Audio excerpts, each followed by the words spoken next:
Gunners semua, berjumpa lagi dan lagi dengan The Gunners Indonesia. Kali ini kami sudah menyiapkan berita terupdate seputar Arsenal FC untuk kalian semua. Selamat menyaksikan!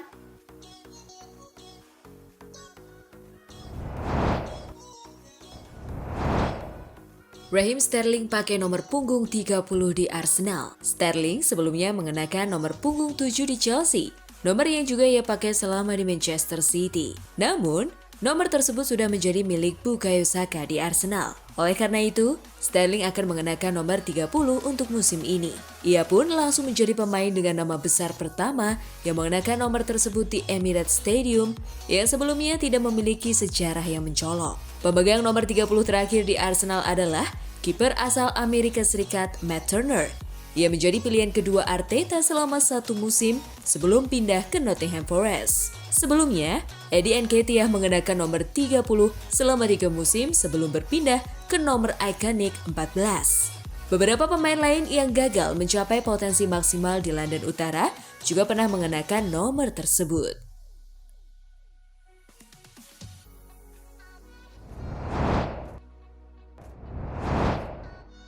Raheem Sterling bicara sosok Mikel Arteta. Sterling yang pernah bekerja sama dengan Arteta selama di Manchester City mengaku terkesan dengan perjalanan dan pencapaian mantan asisten Pep Guardiola itu sejak mengambil alih kendali di Arsenal.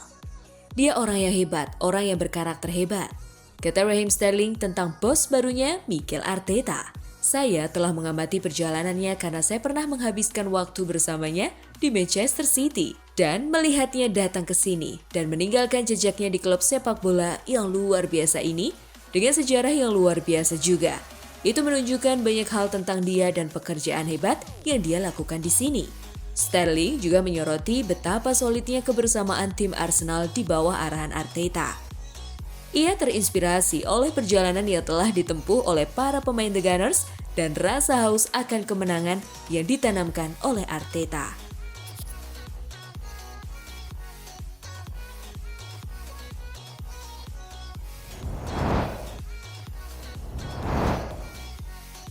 Dua belas pemain Arsenal siap berlaga di jeda internasional pertama musim ini. Di antara mereka yang bertugas di jeda internasional, Jurrien Timber menjadi sorotan utama setelah kembali ke skuad Belanda. Timber kembali dipercaya oleh Ronald Koeman untuk tampil dalam pertandingan UEFA Nations League melawan Bosnia dan Herzegovina serta Jerman. Timber bisa berhadapan dengan rekan setimnya di Arsenal, Kai Havertz, saat Belanda bertemu Jerman di Amsterdam.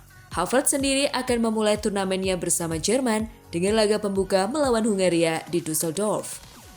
Dua pemain kunci Arsenal, Bukayo Saka dan Declan Rice, juga dipanggil oleh pelatih sementara Inggris, Lee Carsley. The Three Lions akan memulai era baru pasca Gareth Southgate dengan dua pertandingan Nations League melawan Republik Irlandia dan Finlandia.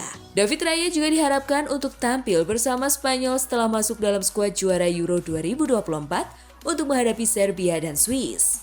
Dengan cedera yang menimpa kiper utama Unai Simon, Raya memiliki peluang besar untuk tampil sebagai starter. Di sisi lain, William Saliba akan menghadapi ujian berat bersama Prancis dalam laga melawan Italia yang diperkuat Riccardo Calafiori dan Belgia.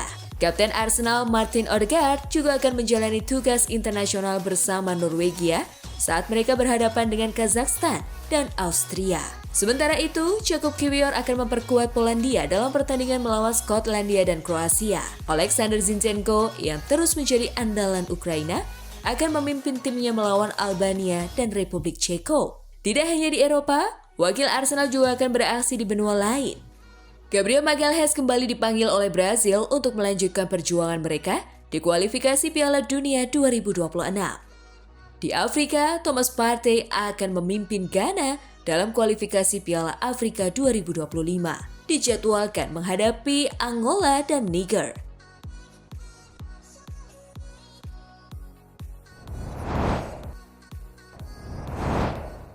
Alasan Mikel Arteta enggan rekrut Ivan Toney. Dengan Ivan Toney yang memasuki tahun terakhir kontraknya di Brentford, namanya sempat dipertimbangkan sebagai salah satu target potensial The Gunners. Namun, seiring berjalannya waktu, menjadi semakin jelas bahwa klub London Utara tidak berencana untuk mendatangkan striker baru.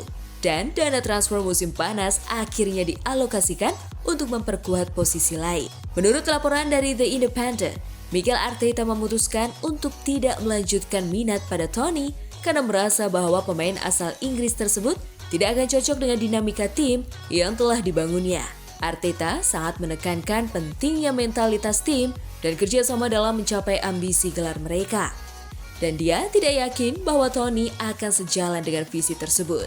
Sentimen tersebut adalah salah satu yang sebelumnya disampaikan oleh orang dalam Arsenal, Trim News Syndics, pada awal tahun ini.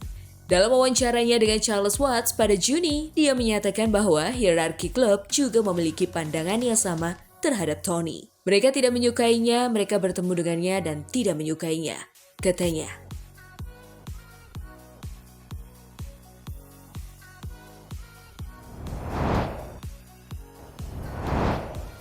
Mikel Merino absen 2 bulan akibat cedera bahu. Mikel Merino mengalami cedera tersebut dalam insiden yang tidak disengaja di markas latihan Arsenal, London Colney. Dalam latihan, sang gelandang terlibat duel dengan Gabriel Magalhaes dan saat keduanya terjatuh, bahu Merino mengalami retak yang dicurigai sebagai akibatnya. Merino kemudian terlihat dengan lengannya dibalut saat Arsenal bermain imbang 1-1 melawan Brighton and Hove Albion akhir pekan lalu. Sebelum hasil imbang tersebut, manajer Mikel Arteta sudah mengonfirmasi bahwa Merino akan absen selama beberapa minggu karena cedera yang didapatnya dalam sesi latihan. Namun, menurut laporan terbaru dari Daily Mail, masa pemulihan Merino tampaknya akan lebih lama dari yang diperkirakan dengan perkiraan waktu absen hampir 2 bulan. Laporan tersebut juga menyebutkan bahwa staf medis Arsenal optimis Merino akan kembali setelah jeda internasional Oktober, meskipun ia akan melewatkan beberapa pertandingan krusial sebelum itu.